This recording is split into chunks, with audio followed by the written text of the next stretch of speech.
दर्शकों, आज हम विदिशा के सिंह वाहिनी माता मंदिर पहुंचे जो कि जेल रोड के पास है। आज यहाँ पर सभी विप्र समाज के समाज बंधु यहाँ पर मौजूद है। अब इनके द्वारा दबंगों के बारे में इनके द्वारा हुंकार भरी जा रही है।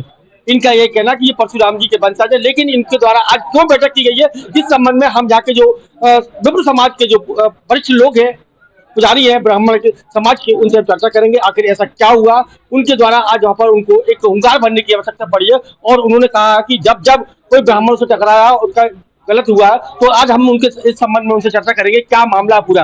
जी क्या कहेंगे, तो आज क्या बैठक क्यों बैठक रखी गई? मध्य प्रदेश प्रांतीय पुजारी महासभा युवा ब्राह्मण विकास परिषद की संयुक्त बैठक जो है सिंह वाहिनी मंदिर में आज रखी गई और उसका उद्देश्य ये था कि हामिदपुर में जो एक ब्राह्मण परिवार के ऊपर मंदिर की जमीन और मंदिर को लेकर अटैक किया गया और उसको घायल करके अस्पताल पहुंचा दिया गया, मरणासन अवस्था में छोड़ गए, इसका हम पुरजोर विरोध करते हैं। आज पूरा पुजारी संघ जो है और सारे पुजारियों में बहुत जोश है और पुजारी भी डरा हुआ सा है, तो हम ऐसे में उनके साथ खड़े हैं और हम शासन प्रशासन और मध्य प्रदेश शासन से ये मांग करते हैं कि जिन्होंने भी इस कृत्य किया है उनको सख्त से सख्त सजा मिलना चाहिए, किसी प्रकार की कोताही नहीं बरती जाए उस मामले में। ये शायद परसों की घटना है, दशहरे के शाम की घटना है और पुजारी के परिवार में घुस के उनकी महिलाओं तक को मारा गया। क्या नाम है आपका? मैं संजय शास्त्री, मध्य प्रदेश प्रांतीय पुजारी महासभा जिला अध्यक्ष सिंह वाहिनी मंदिर पुजारी।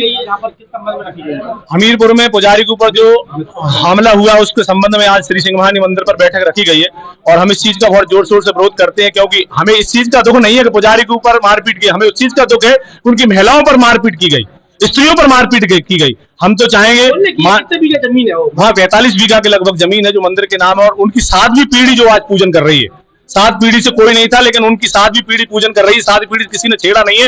लेकिन अब जब उनके जो अनुयायी जो हुए हैं, जो भी उनके पारिवारिक जो हुए हैं, वो उस पर लोभ लालच के चलते उस जमीन को हड़पना चाहते हैं। लेकिन हम मध्य प्रदेश शासन के माननीय मुख्यमंत्री जी से और मध्य प्रदेश सम्माननीय राज्यपाल जी से महोदय से मैं निवेदन करूंगा उन पर कड़ी से कड़ी कार्रवाई करवाई जाए, उन्हें कड़ी से कड़ी सजा दिलवाई जाए। आप एक महिला है, महिला के ऊपर मारपीट की गई है मंदिर पर, क्या कहेंगे इस बारे में? तभी तो सभी पुजारियों के समर्थन में आई हूँ ना। मैं खुद भी कांच मंदिर की पुजारी हूँ और वहाँ पर भी मैंने खुद 1 साल जो इन लोगों का अत्याचार हुआ है वो खुद सहा है। क्या कहेंगे इस बारे में? क्या नाम, पहले अपना नाम बताएं। बाजिश मिश्रा, मैं जिला अध्यक्ष हूँ युवा ब्राह्मण विकास परिषद से। जो वहाँ के पुजारी है उन्हें अपना उच्च न्यायालय से आदेश पारित हुआ था कि ये जमीन 45 बीघा पुजारी जी को आवंटित हुई है, लेकिन उसके बावजूद भी संबंधित अपराधियों ने उन पर और उनकी महिलाओं पर आक्रमण किया। इस आक्रमण की हम घोर निंदा करते हैं और चाहते हैं कि शासन प्रशासन, एसपी साहब और कलेक्टर साहब इसमें कड़ी कार्रवाई करें और ऐसा निर्देश दें कि जो सलाखों के पीछे आरोपियों क्या कार्य रहेगा इस संबंध में, जिस तरीके से आप आंदोलन करेंगे, जन आंदोलन करेंगे? कल हमारा कलेक्ट्रेट में 12 बजे का आवेदन ज्ञापन देना है कलेक्टर साहब को। अगर उसके बाद हम संतुष्ट नहीं हुए उनकी कार्रवाई से तो उसके बाद हम सड़कों पर उतरेंगे और इसमें हमारा संपूर्ण ब्राह्मण समाज हमारा सहयोग कर रही है। तो ब्राह्मण समाज और कौन सी पुजारी महासभा।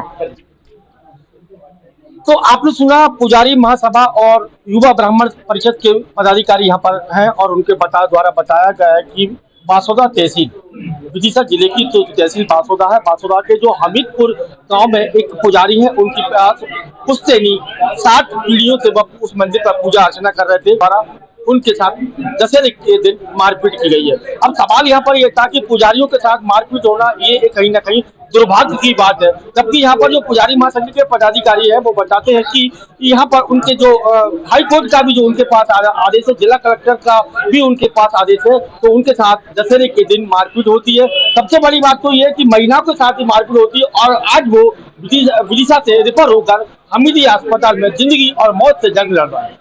अब इसी क्रम को लेकर युवा ब्राह्मण समाज और यहाँ पर जो पुजारी महासंघ के पदाधिकारी है उनके द्वारा इस बात को लेकर आक्रोश है कि उन्होंने ब्राह्मणों को और पुजारियों को असुरक्षित महसूस करने की बात कही है। उन्होंने कहा कि अगर ऐसे दोषियों पर किसी प्रकार की कोई कठोर कार्रवाई नहीं होती है तो आने वाले दिनों में वह लंबा एक उग्र आंदोलन के लिए मजबूर होंगे। इस संबंध में हमारी युवा ब्राह्मण परिषद और पुजारी महासंघ के पदाधिकारियों से चर्चा होती है। उन्होंने कहा कि सोमवार के दिन कलेक्टर एसपी को एक ज्ञापन दिया जाएगा, उसके बाद अगर उनके पक्ष में किसी प्रकार का कोई ठोस निर्णय या ठोस कार्रवाई दोषियों पर नहीं होती है तो उनको उग्र आंदोलन करने पर मजबूर हो जाएगा। वो बताते हैं कि लोधी समाज के लोग की जो निगाह है वो 45 बीघा मंदिर की जमीन है, उस पर उनकी निगाह। कुछ दबंग लोग हैं उनके पीछे, तो जो जमीन पर कब्जा करने का प्रयास कर रहे हैं। तो उन्होंने कहा कि जो हमीदपुर है उनमें जो पुजारी के साथ मारपीट हुई, अगर उनको न्याय नहीं मिलता और दोषियों पर कठोर कार्रवाई नहीं होती तो आने वाले समय में बड़ा आंदोलन करेंगे। जिस संबंध में हमारे पुजारी महासंघ और युवा ब्राह्मण परिषद के पदाधिकारी चर्चा होती है। आगे देखते क्या होगा। मैं विदिशा से राज टीवी समाचार भारत के लिए कमल रैकवार।